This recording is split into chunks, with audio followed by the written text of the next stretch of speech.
Hi, I'm Andy Brown in Sage Creek in Winnipeg, Manitoba. My preferred pronouns are he, him.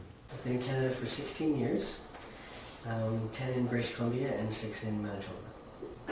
Yeah, when I think about this question, it really brought back some memories because my grandmother, um, she was always somebody who was thinking about others and doing things for other people. And I remember I spent quite a bit of time with her, and she taught me how to knit actually, and she would knit hats for homeless people. And I always thought that was just a really cool thing. And she was always involved in she always had a varied interest, but I think that experience of just spending time with her and listening to her stories and learning how to knit was probably one of those, connections that I'll always keep with me. Yeah, I do identify with the LGBT 2S plus community.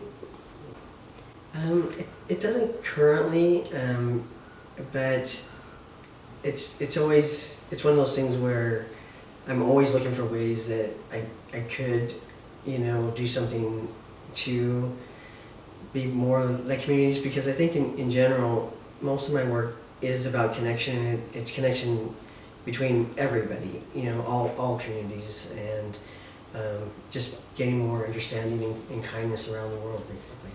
Yeah, so when I was a kid, there wasn't really money for craft work, so I would usually beg my mom to buy me something, whether it was paint by numbers or paper or sketch pads or anything like that. So because they were pretty hard to come by, being raised by a single mom.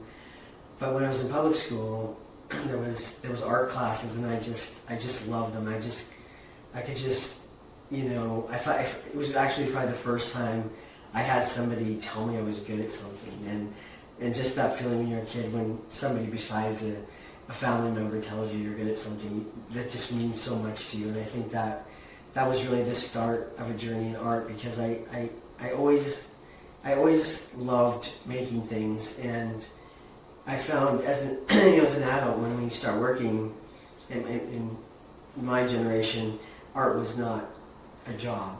It was just like, what are you really going to do, always kind of thing. But it never goes away. It's always there. It's like the little kid that's always tugging on mom's pants and saying, listen to me. And I think art has always been there for me. And so I'm really fortunate that, even though now I'm retired, that all my experiences growing up and working have kind of brought me to this place where I can create and be and do the things I love to do. At first it was always, like I said, through public school. I went to a pretty large high school, so there was always art classes that had different, like there'd be a segment for drawing, there'd be a segment for painting, and then there was actually a segment for quilting. And I really didn't want to do it, but all my friends on the baseball team were in the same class. So we would sit there with the big framed quilt, and we'd be quilting away, and we would be talking about baseball. And it was just such a fun memory, because nobody felt silly. We were all doing the same thing together, even though we didn't really want to do it per se. But I ended up really liking it. I think the precision of it all and the stitch work, I really enjoyed. And when I was growing up, there was a time where there was no crossover between home economics and shop. You were filtered in according to gender, and there was no crossover until there was legislation to change that. And then to have boys in home ec and girls in shop, it was so new for the teachers. I think they had a hard time getting their heads around it, but it really opened up a world for all, both genders to really explore the things they were interested in. Most of the materials, what I try to do is, if I'm doing a specific project for somebody, they might be from some country where they want a specific wood, or there's a certain color that they want, that there's something meaningful about it. And I try to always look for those associations. I do have globes at the Leaf, and so whenever they change out their different displays, like themed, like right now they're moving to Brazil, And so I want to find all the trees that grow in Brazil. If I could find the wood there to make the globes out of that wood, I really like doing those associations like that. So sometimes the materials are, I find them, sometimes they find me, I guess. I think it's, what's probably impacted me the most, and most recently, is when I do travel. So I travel primarily as a solo motorcyclist, and I can say I have gone to every continent and ridden motorcycle solo on almost all of them. Of course, not Antarctica, but I do take a globe with me, and I like to, sometimes it's a conversation starter because people will say, "Oh, what is that?" Because I'll be taking pictures of it somewhere, and it really kind of opens the door to some really interesting and unique conversations. And the other really cool thing that's happened here, and being part of the artist group in Manitoba, is before when I would travel somewhere solo, I always wanted to be the best face of my country. So I would bring small gifts that have a Canadian flag on it, or some maple candy wrapped with a Canadian flag. And so on one of my last trips, I thought, I have all these great maker friends and all these great craftspeople. I'll see if anybody wants to donate something small, because I do travel solo, to take on the bike with me. And I thought what would be really great is when anyone shows me kindness or does something for me, I would like to thank them by giving them something from my country, and then telling them about the artist, and then posting the story and tagging both the artist in the post and tell the story. And so it's been really great because different people here, from Cloverdale Forge, from Deborah Francis, she's an artisan bookbinder.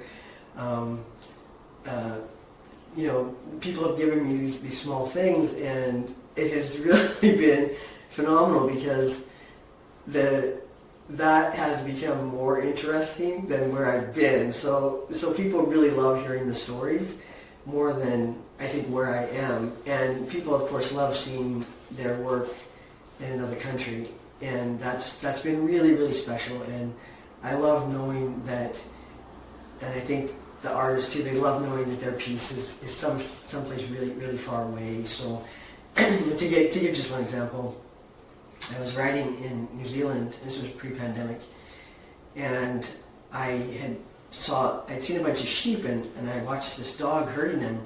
And before, the bike would always scare the sheep away, and so I stopped and I turned off the bike, and I was just watching. And this man starts kind of yelling and waving, and I thought, oh, he wants me to leave. I better get out of here. And he was saying, no, come. We're shearing the sheep today. Do you want to watch? And I was absolutely blown away because I thought, people pay money to take tours and do this. So I parked the bike, and he's like, yeah, we're over here in the barn. And he was so nice, and at first I was hesitant because I am by myself, and we get closer to the shearing shed, and all I hear is this blasting rock music. And I think, okay, what's going on here? Because nobody knows where I am, and I'm in the middle of nowhere, kind of. And we go inside, and there's these young people, and they're just rocking out, and they're shearing sheep, and they're just working so hard. And he told me everything about sheep shearing and the process, and just watching these young people. And it was just such an awesome experience. And I said, I have something. I want to thank you for this. This has been such a great experience. And I had a bottle opener that was given to me by Matt Jenkins at Cloverdale Forge. And he kind of looked at it like, why are you giving me something? I just wanted to do this for you. I didn't expect anything in return. But it was such a great moment, and I was so happy to give him something from Canada and just say, hey, tonight when the guys are done and maybe you're having a beer, here's something to open it with, and it had the maple leaf on it, and it was just a really great experience. So those kinds of travel experiences always influence my work when I get back as well. I think that definitely the connection with other people, for whatever reason, and I'm very grateful for it, people do tend to want to tell me things and share. I think because I just listen, and I find right now, especially after COVID, people just want to be heard. They just want to talk to somebody, and they want somebody to listen to them. And so that connection with people, as well as my travels, and because when you are traveling solo, you're very vulnerable. If something happens, there's not, your friends to support you, and so you have to reach out to other people. And I've had just so many amazing experiences through my travels and through meeting other people and those connections that I've made, that has and probably always will be the biggest impact on my work.